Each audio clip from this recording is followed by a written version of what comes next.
Hello everyone. Last video में हम लोगों ने एक नया चैप्टर स्टार्ट किया था, रिलेशन एंड फंक्शन। पहले वीडियो में हम लोगों ने देखा था कि किस तरह से रिलेशंस डिफाइन होते हैं और उनके क्या टाइप्स हैं। सिंगल सेट पर रिलेशन को किस तरह से डिफाइन करेंगे और साथ ही साथ उसमें क्या क्या उसके टाइप्स होंगे हमने डिस्कस किया था। कुछ टाइप्स हमने पढ़ा था, कुछ बाकी रह गया है, तो हम लोग उसी को आगे कंटिन्यू करेंगे। ठीक है, हम आगे बढ़ते हैं। आज का जो हमारा टॉपिक है जस्ट पिछले वीडियो से आगे हम कंटिन्यू कर रहे हैं। तो लास्ट क्लास में हमारा आखिरी टॉपिक था इक्विवेलेंस रिलेशन। तो हमने देखा था कि कोई भी रिलेशन आर इक्विवेलेंस कब होता है, जब वह क्या हो, रिफ्लेक्सिव, सिमेट्रिक एंड ट्रांजिटिव, तीनों हो। अब हम आगे बढ़ा रहे हैं, नंबर देंगे 8, anti symmetric relation. Anti symmetric relation.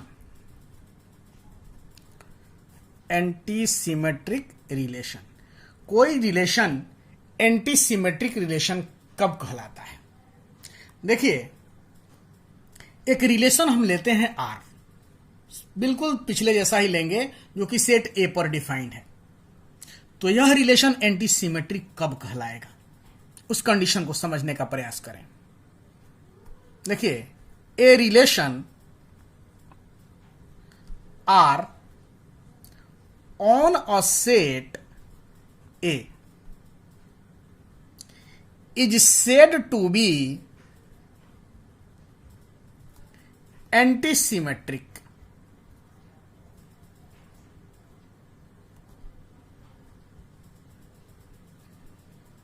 कब भाई? तो कंडीशन लिखेंगे, इफ ए रिलेटेड है बी से एंड बी रिलेटेड है ए से। देखिए क्या है कि यदि ए रिलेटेड है बी से और बी रिलेटेड है ए से, तो यह इंप्लाइज करेगा कि ए और बी इक्वल है। ठीक है, कोई भी रिलेशन एंटी सिमेट्रिक कब होगा? जब ए बी से रिलेटेड हो, बी ए से रिलेटेड हो, तो ये इंप्लाइज करेगा कि ए और बी इक्वल है। यानी हम इसी को लिख सकते हैं कि that is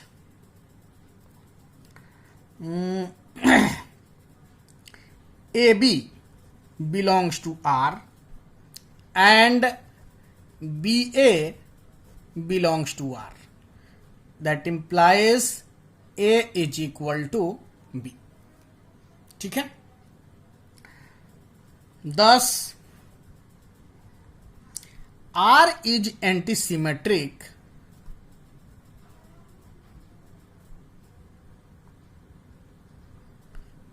R is antisymmetric if A not equal to B. अब यदि R एंटीसिमेट्रिक है और A और B इक्वल नहीं है, तो इसका मतलब क्या हो जाएगा कि AB and BA cannot belongs to R. Cannot belong to R. One of them मतलब क्या? ए बी और बी ए में से कोई एक है, one of them may belong to R. देखिए क्या कह रहा है, इसको समझने का प्रयास करना है। कोई भी रिलेशन आर जो सेट ए पर डिफाइन है, वह एंटी सिमेट्रिक कब कहलाएगा? जब ए बी से रिलेटेड हो एंड तथा बी ए से रिलेटेड हो, तो वैसी कंडीशन में ए और बी को इक्वल होना चाहिए। लेकिन मान लेते हैं कि किसी रिलेशन में ए बी और बी ए दोनों नहीं है, दोनों में से कोई एक है, तो इस बेसिस पर हम ये नहीं कहेंगे कि यह एंटी सिमेट्रिक नहीं है। ये दोनों जब होगा किसी भी रिलेशन में, यह ऑर्डर्ड पेयर और यह ऑर्डर्ड पेयर होगा, तब हम चेक करेंगे कि ए और बी इक्वल है कि नहीं है। लेकिन दोनों में से कोई एक हो, तो हम इस बेसिस पर यह नहीं कह सकते कि यह एंटी सिमेट्रिक नहीं होगा। यानी दोनों में से कोई एक हो, तो मान लो ए बी है, बी ए है ही नहीं। जब बी ए होता तब ना हम ये कंडीशन चेक करते, जब नहीं है तो इसका मतलब हम ये नहीं कह सकते कि वह पर्टिकुलर रिलेशन एंटी सिमेट्रिक नहीं है। ठीक है ना। यानी कोई वन ऑफ देम में बिलोंग्स टू आर, यदि वो एक है कोई, तो हम कह देंगे कि यह क्या है, एंटी सिमेट्रिक रिलेशन है। कब, जब ए और बी इक्वल नहीं है। एग्जाम्पल लेते हैं और ज्यादा क्लियर होगा आपका। जैसे एग्जाम्पल ले लेते हैं, सेट हम ले रहे थे ए, तो let A is equal to 1 2 3। अब कुछ रिलेशन मानते हैं। R1 को मान लिया हमने 1 2 1 3 1 1। बिल्कुल कंसंट्रेट कीजिएगा, नहीं तो थोड़ी सी कंफ्यूजन आपको रह जाएगी मन में। इसलिए ध्यान दीजिएगा सब लोग कि कैसे इसको हम एंटी सिमेट्रिक बोलेंगे और कैसे नहीं बोलेंगे। अब ध्यान दीजिए, हमने सेट लिया ए जिसके एलिमेंट क्या है, 1 2 एंड 3। तीन रिलेशन हम कंसीडर कर रहे हैं, R1 R2 और R3। इनके ऑर्डर्ड पेयर दिए गए हैं, इनके एलिमेंट्स दिए गए हैं 1 2 1 3 1 1, R2 में 1 2 और R3 में 1 2 और 2 1। अब हम R1 पर विचार करें, क्या R1 एंटी सिमेट्रिक है या नहीं है। देखिए तो 1 2 है, 1 2 है। अब इसमें 2 1 होता तब ना हम चेक करते कि 1 और 2 बराबर है कि नहीं है। तो 1 2 है लेकिन 2 1 है ही नहीं, 1 3 है 3 1 है ही नहीं, 1 1 है। ठीक है, एक एक से रिलेटेड है, तो यहां उलट दोगे तो भी तो एक एक से ही रिलेटेड होगा, और एक बराबर ही है। इसलिए R1 क्या हो गया, एंटी सिमेट्रिक हो गया। R2 पर विचार करिए, 1 2 है, 1 2 है लेकिन 2 1 जैसा कुछ नहीं ना है, रहता तब ना हम आगे सोचते। तो इस बेसिस पर हम ये नहीं कहेंगे कि यह एंटी सिमेट्रिक नहीं है। मतलब क्या है कि यह एंटी सिमेट्रिक है। यानी ये दो पॉइंट क्लियर है कि ये रिलेशन R1 और R2 एंटी सिमेट्रिक रिलेशंस हैं। तो लिखेंगे here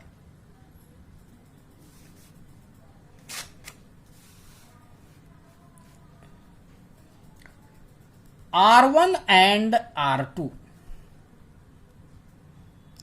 are anti-symmetric relations on A, but R3 की बात करें, देखिए अब R3 है कि नहीं है, 1 2 है, यहां 2 1 भी है, यानी ए बी से रिलेटेड है और बी ए से भी रिलेटेड है। तो वैसी कंडीशन में क्या होना चाहिए था, ए और बी को इक्वल होना चाहिए। तो 1 और 2 बराबर होगा क्या, नहीं होगा। तो वैसी कंडीशन में R3 क्या हो जाएगा, एंटी सिमेट्रिक नहीं होगा। But R3 is not anti symmetric.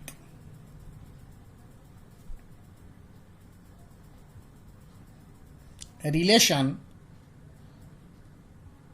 On A. अब एक बात को समझते हैं, एक नोट लिखेंगे कि कोई भी रिलेशन, सुनिएगा ध्यान से, कोई भी रिलेशन जो सिमेट्रिक नहीं है, इसका मतलब यह नहीं है कि वह एंटी सिमेट्रिक है। कोई भी रिलेशन जो सिमेट्रिक नहीं है, तो इसका मतलब यह नहीं है कि यह जरूरी नहीं है कि वह एंटी सिमेट्रिक हो। नोट करके हम लोग लिख लेंगे, a relation which is not symmetric, a relation which is not symmetric is not necessarily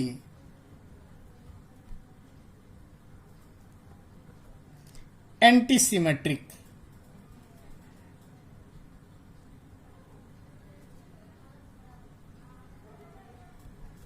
clear है।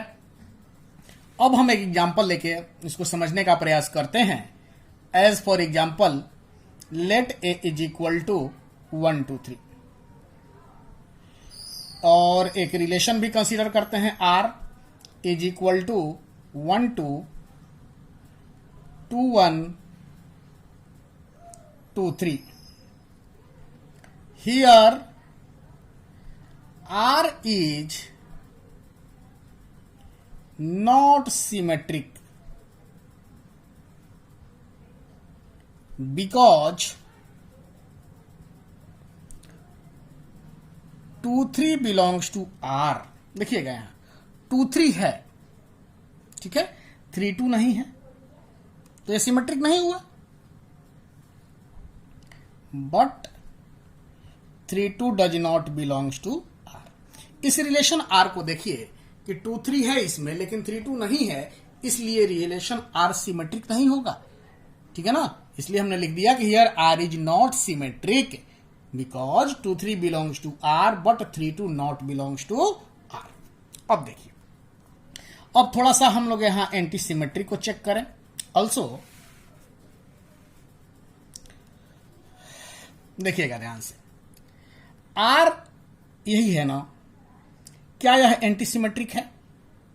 1 2 है यहां पर, यानी 1 2 से रिलेटेड है और 2 1 से भी रिलेटेड है, लेकिन आपको पता है कि 1 और 2 बराबर नहीं होते, इसलिए यदि बराबर होते तब जाके एंटी सिमेट्रिक होता, लेकिन यहां बराबर नहीं है, इसलिए यह एंटी सिमेट्रिक नहीं होगा.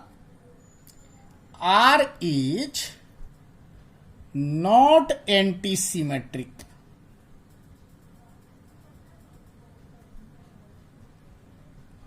क्यों भाई? तो आपको रीजन लिखना पड़ेगा, बिकॉज 1 2 बिलोंग्स टू R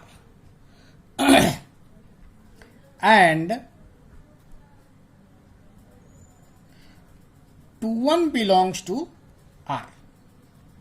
1 2 है, 2 1 है, लेकिन 1 और 2 का भी इक्वल तो होगा नहीं, तो 1 नॉट इक्वल टू 2. इसलिए यह जो रिलेशन R है वह एंटी सिमेट्रिक नहीं है. क्लियर है? अब हम अगले टाइप पर आएंगे जिसका नाम है एसिमेट्रिक रिलेशन. नेक्स्ट हेडिंग देंगे एसिमेट्रिक रिलेशन. देखिए 9 नंबर एसिमेट्रिक. एक minute. Asymmetric relation. Asymmetric relation कौन सा रिलेशन एसिमेट्रिक कहलाता है? थोड़ा सा इसको समझने का प्रयास करें. पहले लिख लेते हैं इसका लैंग्वेज. ए रिलेशन, बिल्कुल रिकर्सिव वे में हम लिख रहे हैं. A relation R on a set capital A is said to be asymmetric. Said to be asymmetric. कब होगा भाई? तो if AB belongs to R, AB R में है, तो यह इंप्लाइज करेगा कि BA जो है AB R में है, यानी ए बी से रिलेटेड है. तो जब रिलेशन यह एसिमेट्रिक है तो बी ए से रिलेटेड नहीं होगा, यानी b a not belongs to R. किसके लिए हम बात कर रहे हैं? फॉर ऑल ए बी, जो कि सेट ए के मेंबर है. इसी को आप लिख सकते हो, that is if A related है बी से, तो यह इंप्लाइज करेगा कि बी रिलेटेड नहीं है ए से. क्लियर है ना? किसके लिए? तो सभी ए बी के लिए जो कि ए के मेंबर है. एज फॉर एग्जाम्पल, उदाहरण देखिए. मान लेते हैं कि सेट जो है ए 1 2 3 इसके एलिमेंट्स हैं. अब इस पर R1 बराबर क्या हो जाएगा? 1 2 2 3 1 3. ठीक है. R2 इज इक्वल टू क्या होगा? 1 2 2 1 3 2. ठीक है. R1 और R2 दो हमने रिलेशन मान लिया। अब हम विचार करें इन पर कि क्या ये रिलेशन एसिमेट्रिक है। R1 पर देखिए 1 2 है यहां पर, लेकिन 2 1 है क्या? नहीं है। 2 3 है, 3 2 है क्या? नहीं है। 1 3 है, 3 1 है क्या? नहीं है। मतलब क्या कि R1 जो है एसिमेट्रिक है। अब R2 को देखिए 1 2 है इसमें और 2 1 भी है, तो ये तो सिमेट्रिक हो गया ना। सिमेट्रिक भी नहीं है ये। सिमेट्रिक इसलिए नहीं है क्योंकि 3 2 है, 2 3 नहीं है। अब देखिए 1 2 है, 2 1 है, 1 2 भी है, 2 1 भी है, उसके चलते ये एसिमेट्रिक नहीं होगा। चलिए लिख लेते हैं। Here R1 is a symmetric relation. क्यों है अभी हमने डिस्कस कर लिया।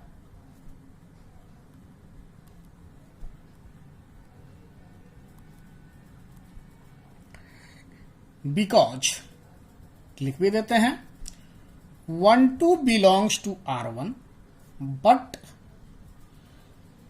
2 1 does not belongs to R1। फिर देखिए 2 3 belongs to R1 but 3 2 does not belongs to R1। 1 3 belongs to R1 but 3 1 does not belongs to R1। ठीक है ना। अब चलिए हम आते हैं इसके दूसरे एग्जाम्पल पर। अगेन R2 क्या होगा भाई? Is not asymmetric. क्यों? अभी हमने डिस्कस किया भी है, इसको नोट डाउन भी कर देते हैं। R2 is not a symmetric relation. क्यों भैया? तो लिखिए बिकॉज 1 2 बिलोंग्स टू R, है ना। 1 2 बिलोंग्स टू R एंड 2 1 भी R में है। 2 1 बिलोंग्स टू R। क्लियर है। अब हम आगे बढ़ेंगे, टॉपिक्स को आगे बढ़ाएंगे और जो टाइप्स पढ़ रहे थे अब हम लोग इससे आगे बढ़ते हैं और हेडिंग देंगे इक्विवेलेंस क्लास। इक्विवेलेंस क्लास क्या होता है अब हमको ये देखना है। इक्विवेलेंस क्लास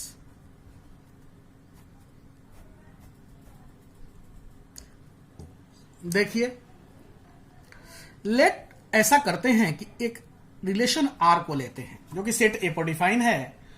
अब इसमें इक्विवेलेंस क्लास हम लोग कैसे निकालते हैं इसको समझते हैं। पहले हम लोग प्रॉपर डिफिनेशन लिख लें। Let R be an equivalence relation. R कोई इक्विवेलेंस रिलेशन है।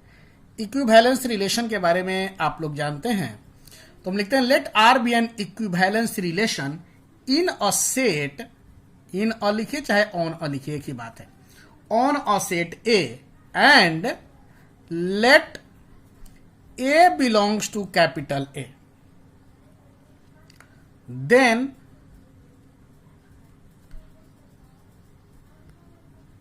the set of all those elements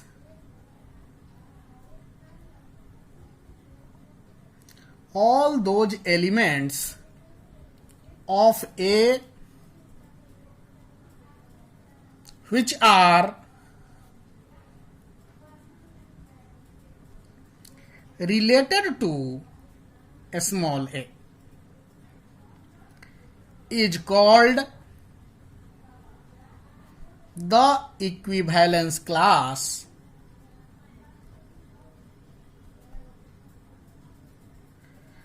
determined by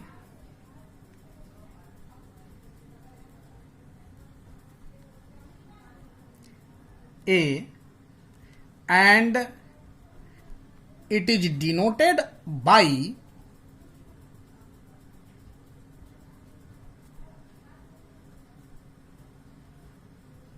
इस तरह से। ठीक है, हमने क्या कहा, देखिए R कोई इक्विवेलेंस रिलेशन सेट ए में है और स्मॉल ए सेट ए का मेंबर है। तो हमको क्या करना है कि यह जो स्मॉल ए है, छोटा वाला ए, जिस जिस एलिमेंट से, सेट ए के जिस जिस एलिमेंट से रिलेटेड होगा, उन सबका जो सेट होगा वह इसका इक्विवेलेंस क्लास कहलाएगा। किसका? एलिमेंट ए का, स्मॉल ए का।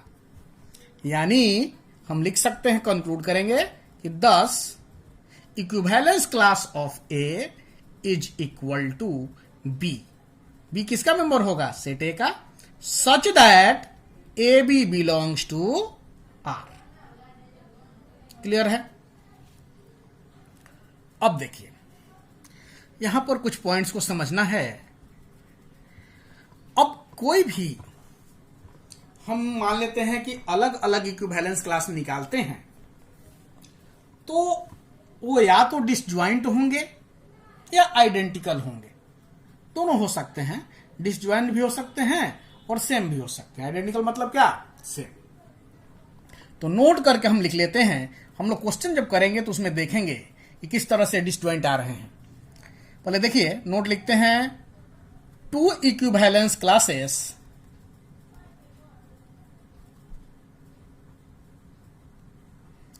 are either disjoint or identical. Next point, कोई भी इक्विवेलेंस रिलेशन आर है और सेट ए को वह पार्टीशन करेगा, तो वह म्यूचुअली डिसज्वाइंट इक्विवेलेंस क्लास में पार्टीशन कर सकता है। ठीक है? कोई भी रिलेशन आर को जब हम लोग क्या करेंगे, इक्विवेलेंस क्लासेस में पार्टीशन करेंगे, तो म्यूचुअली डिसज्वाइंट होंगे। पहले नोट करते हैं, उसके बाद क्वेश्चन में इसको देखेंगे। N equivalence relation, an equivalence relation R on a set A partitions the set into mutually disjoint equivalence classes. Equivalence classes. ठीक है? अब हम लोग क्या करें, थोड़ा सा इसको ज्यादा क्लियर करने के लिए इक्विवेलेंस क्लास को हमें प्रॉब्लम लेना जरूरी है। जब तक आप प्रॉब्लम नहीं करोगे ये चीजें क्लियर नहीं होंगी। तो एक ऐसा क्वेश्चन लेते हैं जिसमें हम लोग इक्विवेलेंस रिलेशन भी समझ लेंगे और इक्विवेलेंस क्लास भी डिस्कस कर लेंगे। तो एक क्वेश्चन हम लोग लिखते हैं, क्वेश्चन लिखेंगे। लिखिए,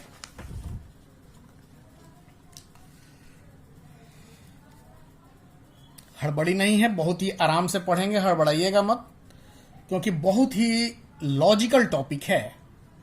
इनको लॉजिक समझ में आ जाएगा उनके लिए आसान है, और जो लॉजिक नहीं समझ पाए उनको ये चैप्टर समझ में नहीं आएगा। इसलिए थोड़ा सा पेशेंस के साथ इसको पढ़ना है। लिखिए, क्वेश्चन लिखेंगे, ऑन द सेट जेड। किसका सेट है जेड भाई? जेड आपको पता है कि ये इंटीजर का सेट होता है। तो on the set Z of all integers consider the relation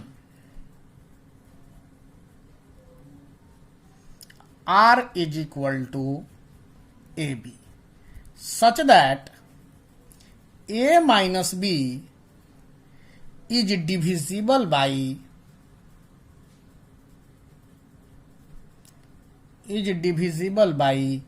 3।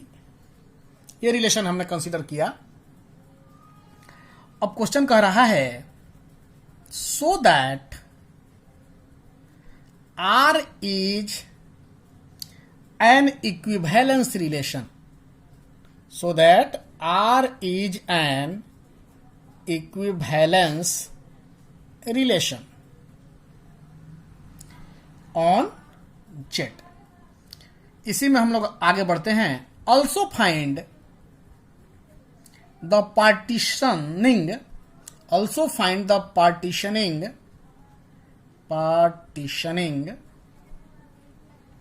of Z into mutually disjoint equivalence classes. Disjoint equivalence classes, यही क्वेश्चन है. और मैं समझता हूं कि सबको पता होगा कि डिसजॉइंट सेट क्या होता है. कौन से सेट डिसजॉइंट होते हैं? जिनमें कोई भी एलिमेंट कॉमन नहीं हो. ठीक है, चलिए बढ़ते हैं, सॉल्यूशन करने का प्रयास करते हैं. क्या क्या गिवन है?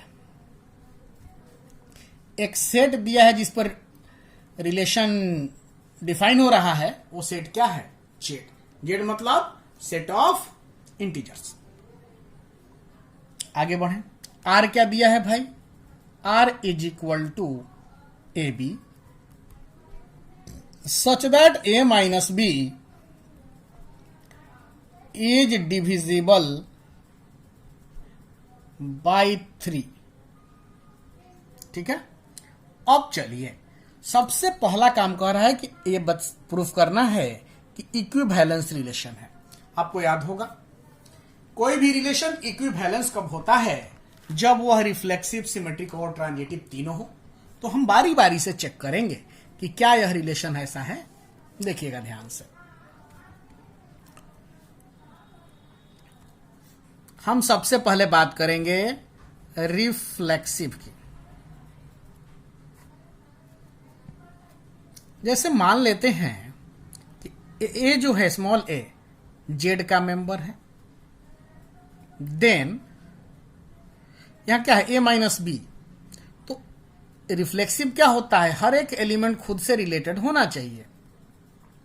देन देखिए, तो ए और बी है यहां, तो बी के जगह पे भी ए, तो ए माइनस ए जो लेंगे 0 होगा. आएगा ना जी? तो ए माइनस ए 0 हुआ. इसका मतलब क्या? पहले बताइए, 0 डिविजिबल है क्या 3 से? है. जब 0 3 से डिविजिबल है तो ए और ए क्या होगा? एक दूसरे से रिलेटेड होगा. Equal to 0 which is divisible by 3. That implies a belongs to R. किसके लिए? For all a belongs to capital Z. thus R is reflexive. Clear है? आगे बढ़ते हैं, सिमेट्रिक की बात करते हैं.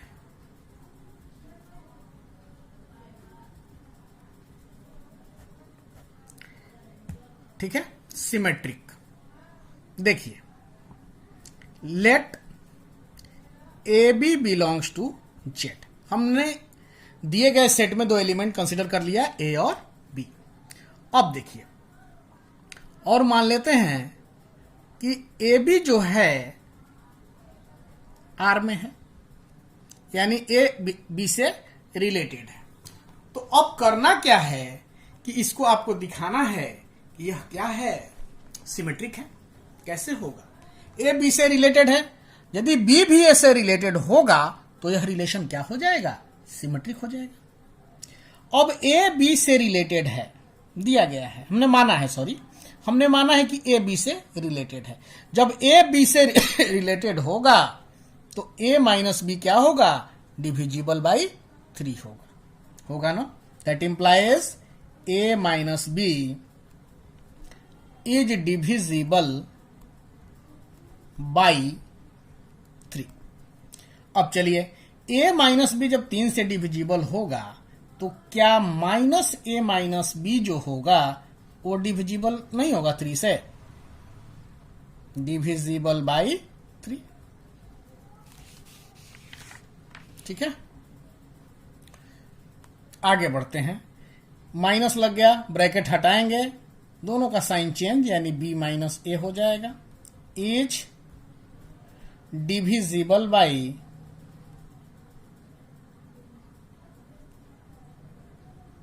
Three. b minus A divisible by 3 का मतलब क्या कि b रिलेटेड है a से, यही हुआ ना जी, यानी बी ए बिलोंग्स टू क्या, आर। देयरफॉर हमने क्या देखा कि ए बी से रिलेटेड है, और ये इंप्लाइज कर रहा है कि बी भी ए से रिलेटेड है। सभी ए बी के लिए, for all A B belongs to Z, यानी हम कह सकते हैं कि आर जो है वो सिमेट्रिक है, दस आर इज सिमेट्रिक। क्लियर है? अब इसी आर को हम पहले क्या चेक करेंगे, हमने दो चेक कर लिया, यह रिफ्लेक्सिव है और सिमेट्रिक है। अब ट्रांजिटिविटी की बात करते हैं। क्या दिया गया रिलेशन आर ट्रांजिटिव है? ट्रांजिटिव, देखिए, let a B C belongs to Z such that a, नीचे लिखते हैं, सच दैट ए रिलेटेड है बी से एंड बी रिलेटेड है सी से। देन जब ए रिलेटेड है बी से, इसका मतलब क्या, यही ना कि a B belongs to R and b C belongs to R. ठीक है, चलिए इसी को आगे बढ़ाते हैं। ए बी से रिलेटेड कब होगा, जब a minus B divisible by 3 होगा। बी सी से रिलेटेड है, मतलब कि b minus c divisible by क्या होगा, 3 हो जाएगा। चलिए इसी को लिखते हैं, that implies a minus b is divisible by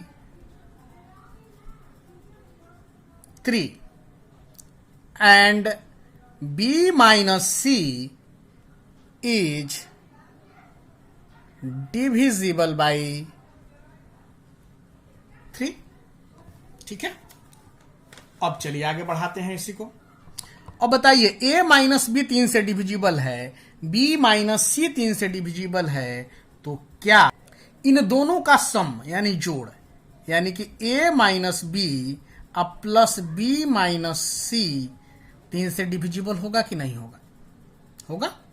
is divisible by 3। अब देखिए, माइनस बी प्लस बी खत्म हो जाएगा, क्या बचेगा, ए माइनस सी, यानी a minus c is divisible by 3।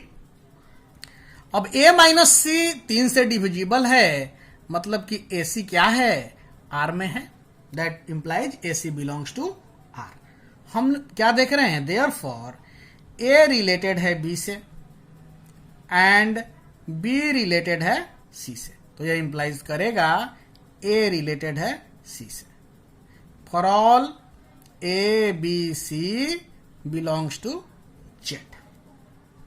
ठीक है ना, thus R is transitive। ठीक है, अब देखिए, यह जो R है रिफ्लेक्सिव भी हो गया, सिमेट्रिक भी हो गया, ट्रांजिटिव भी हो गया, तो relation R N equivalence relation हुआ कि नहीं हुआ, तो लिख देंगे, since R is reflexive, symmetric and transitive, hence R is an equivalence relation. Clear है? क्वेश्चन का पहला पार्ट हम लोगों ने सॉल्व कर लिया। अब आते हैं इसके सेकंड पार्ट पर। सेकंड पार्ट में क्या था, इसका जो सेट है उसको क्या करना है, पार्टीशन करना है डिसजॉइंट सेट में, है ना। अब देखिए, तो हम कंसीडर कर लेते हैं कि हम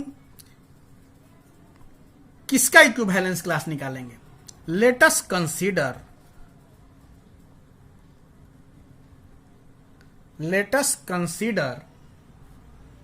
equivalence class of 0, 1 and equivalence class of 2.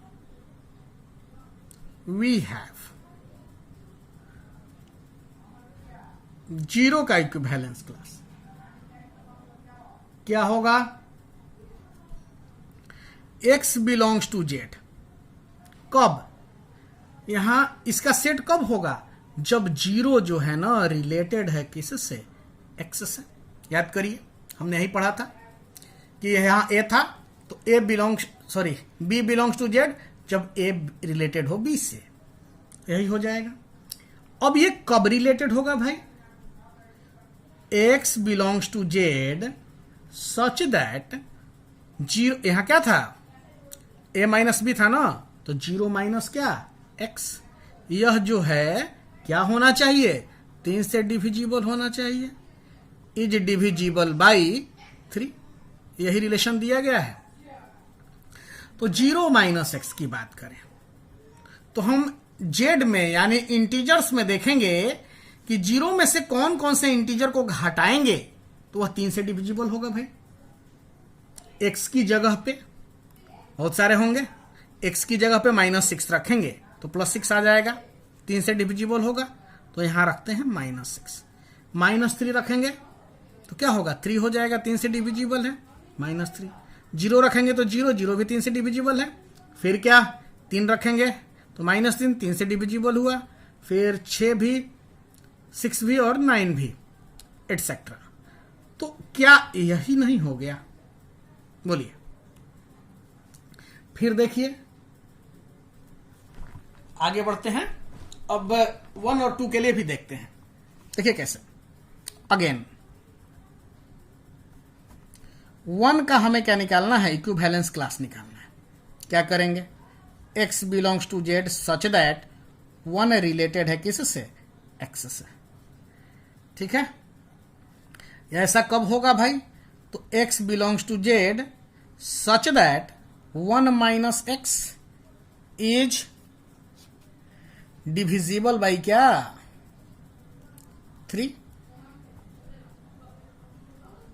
अब मुझे बताइए कि x की जगह पर कौन कौन सा इंटीजर रखेंगे कि यह रिजल्ट जो है 3 से डिविजिबल हो। देखिए क्या यही सारे आएंगे, -5 रखोगे तो 6 हो जाएगा, 6 हो जाएगा, -2 रखेंगे तो 3 हो जाएगा, 3 से डिविजिबल। फिर 1 रखेंगे तो 0 हो जाएगा, फिर इसी तरह से 4 रखेंगे, 7, 10। ये जो रिजल्ट मिलेगा सब 3 से डिविजिबल होगा। यानी यहां क्या मिल गया कि equivalence class of 1 is equal to this. फिर चलिए आगे बढ़ाते हैं, अगेन इक्विवेलेंस क्लास ऑफ 2 क्या होगा भाई, x belongs to z such that 2 related है किससे, x से। देखो क्या हो जाएगा, x belongs to z such that 2 minus X is divisible by किससे, 3। क्या क्या रखेंगे बताइए, -4 रखोगे यहां तो 6 हो जाएगा, -4 रखने पे 6 हो जाएगा, 3 से डिविजिबल है। Dot dot dot -4, -1, 2, 5, 8, 11 and so on. ये सारे वैल्यूज को x की जगह पे हम पुट करेंगे तो जो रिजल्ट आएगा हमेशा 3 से डिविजिबल होगा। तो ये क्या मिल गया, इक्विवेलेंस क्लास ऑफ 2। हमने क्या किया, 0, 1 और 2 के इक्विवेलेंस क्लास निकाल लिए। अब देखिए कि क्या ये तीनों के तीनों डिसजॉइंट हैं। डिसजॉइंट का मतलब आपको पता है, तीनों में कुछ भी कॉमन नहीं होना चाहिए। तो क्या तीनों में कुछ कॉमन है, नहीं है। मतलब ये तीनों डिसजॉइंट सेट्स हैं। तो हम यहां लिख सकते हैं clearly equivalence class of 0, 1 and equivalence class of 2 are mutually disjoint, that is z is equal to 0, the equivalence class of 0, union equivalence class of 1, union equivalence class of 2। ठीक है, मैं समझता हूं कि सबको समझ में आया होगा। अब हम लोग एक नए टॉपिक पे आते हैं। आप लोगों ने शायद नाम सुना हो, कॉन्ग्रुएंस मॉडुलो। डिस्कस करेंगे, समझने का प्रयास कीजिएगा।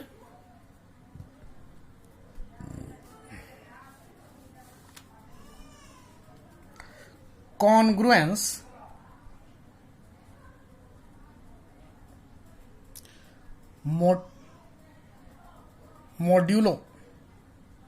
मॉड्यूलो एम, इसका मतलब क्या होता है?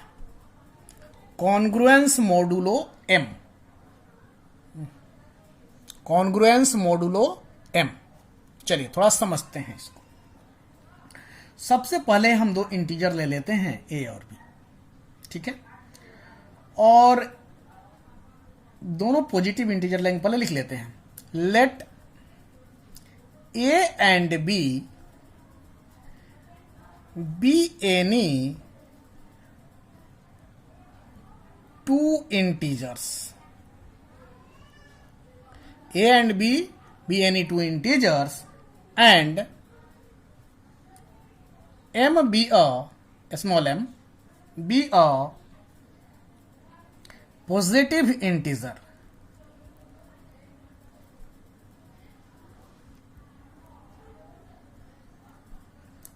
if a minus b is divisible by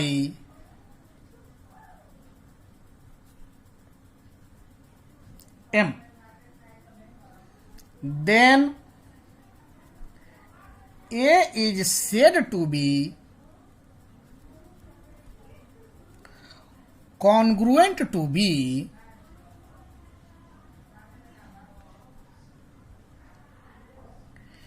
modulo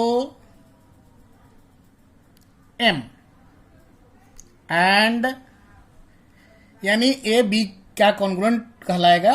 modulo M। कब? जब A माइनस बी डिविजिबल होगा M से। एंड इसको लिखेंगे कैसे? And is written as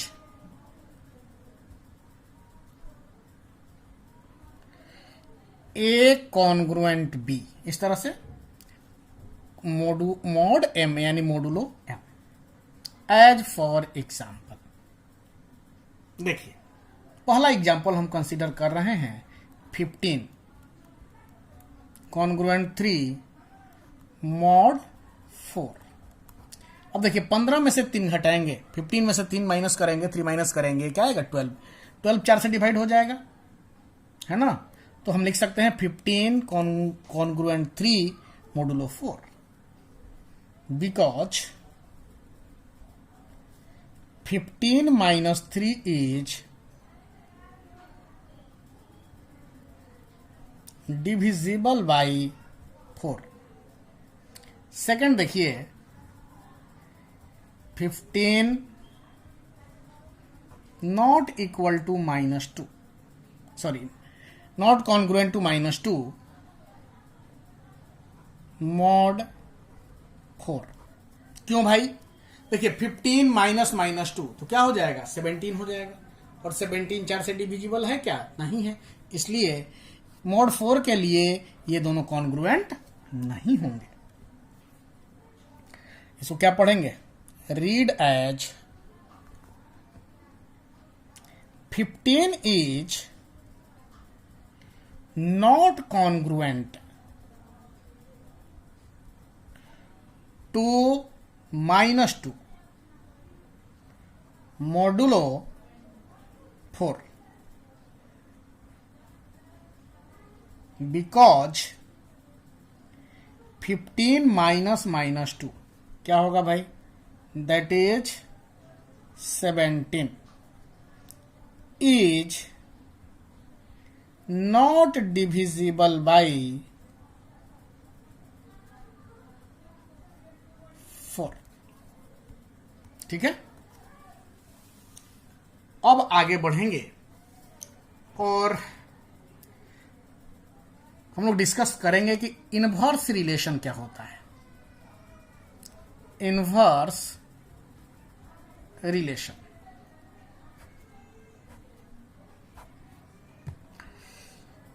relation के बारे में आपको पता है। इनवर्स का आइडिया आपको मैं समझता हूं कि इनवर्स ट्रिग्नोमेट्रिक फंक्शन में मिल गया होगा, फिर भी देखते हैं।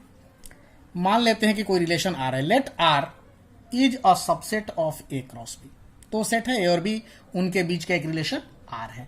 आर रिलेशन है तो ए क्रॉस बी का एक सबसेट होगा। Be a relation from A to B, then the inverse relation of capital R to be denoted by R inverse is a relation from B to A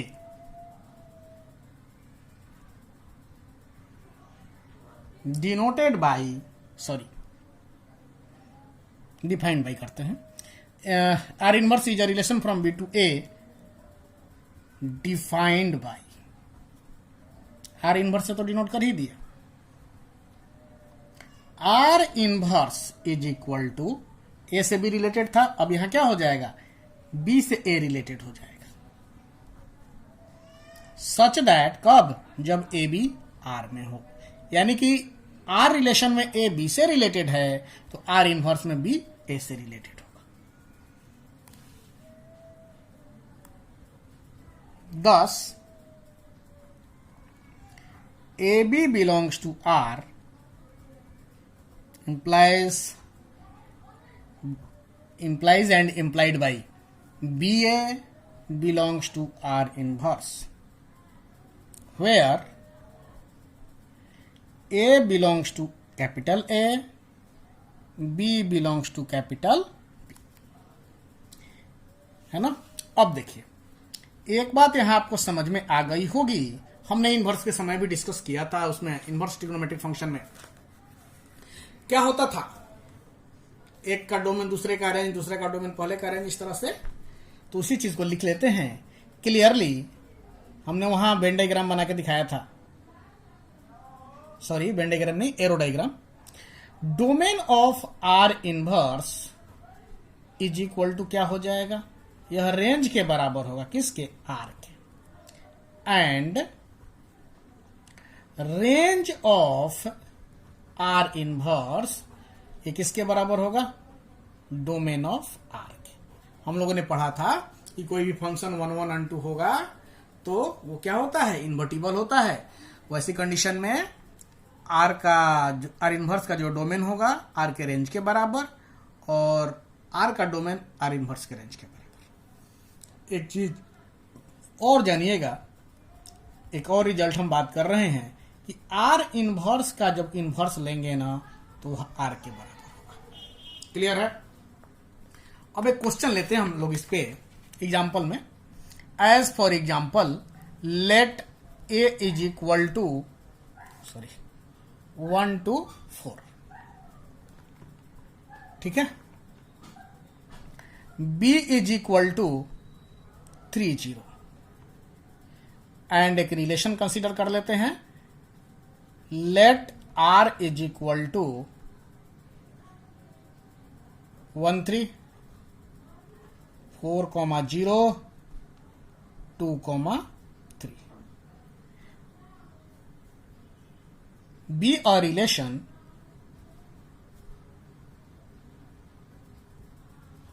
from A to B, then R inverse क्या हो जाएगा? एक 3 से related है तो यहां 3x से related होना चाहिए। 4 0 है तो यहां क्या? 0 4। 2 3 है तो यहां क्या? 3 2। क्लियर है ना? यानी ए बी के बीच में रिलेशन है तो इस रिलेशन का ये क्या हो गया? इनवर्स हो गया। क्लियर है? अब हम लोग नेक्स्ट वीडियो में रिलेशन के क्वेश्चंस डिस्कस करेंगे। हमारा जो नेक्स्ट वीडियो का टॉपिक होगा क्वेश्चंस या प्रॉब्लम्स बेस्ड ऑन रिलेशंस। ठीक है, ये समझिएगा। ये थोड़ा सा आज के वीडियो में जो भी हमने आपको बताया, आप एनसीईआरटी सॉल्व करने के लिए इसको पढ़ने की कोई जरूरत नहीं है, लेकिन जो अच्छे स्टूडेंट्स हैं, जो बेहतर करना चाहते हैं, जो आर एस अग्रवाल, के सी सिन्हा और भी अदर बुक्स सॉल्व करते हैं, उनके लिए ये बहुत ही जरूरी है। नेक्स्ट वीडियो में हम लोग प्रॉब्लम्स डिस्कस करेंगे, सिर्फ प्रॉब्लम रिलेशन पर बेस्ड। ठीक है, थैंक यू। एक क्वेश्चन मैं पूछना चाह रहा हूं आप लोगों से। हम लोगों ने सिमेट्रिक और एंटी सिमेट्रिक रिलेशन पढ़ा, तो मेरा एक सवाल है, आप लोग ग्रुप में उसका जवाब जरूर देंगे। मैं जानना चाहता हूं कि कितने लोग पढ़ रहे हैं, कितने लोग वीडियो देख रहे हैं। वो सभी लोग गलत या सही जवाब जरूर करिएगा। बस इस क्वेश्चन के पीछे एकमात्र मकसद मेरा यही है कि आपको सिमेट्रिक और एंटी सिमेट्रिक समझ में आया है कि नहीं, और दूसरी बात, कितने लोग पढ़ाई कर रहे हैं। जो पढ़ रहे होंगे वो रिस्पॉन्ड करेंगे, और जो नहीं पढ़ रहे होंगे वो रिस्पॉन्ड नहीं करेंगे। कम से कम पता तो चलेगा हमें। ठीक है, हमारा क्वेश्चन है फाई। फाई के बारे में आप जानते हैं, एक एम्प्टी सेट होता है। तो लेकिन हम यहाँ सेट के केस में नहीं, हम कहना चाह रहे हैं, क्वेश्चन इस टाइप से है, देखिए लिख देते हैं। मान लेते हैं कि R इज इक्वल टू क्या है? फाई है। तो मेरा सवाल है कि यह रिलेशन जो है फाई एंटी सिमेट्रिक है या एसिमेट्रिक है? मेरा सवाल है कि R is equal to phi क्या एंटी सिमेट्रिक है या एसिमेट्रिक है या दोनों नहीं है या दोनों ही है? आप लोग इसका जवाब जरूर देंगे।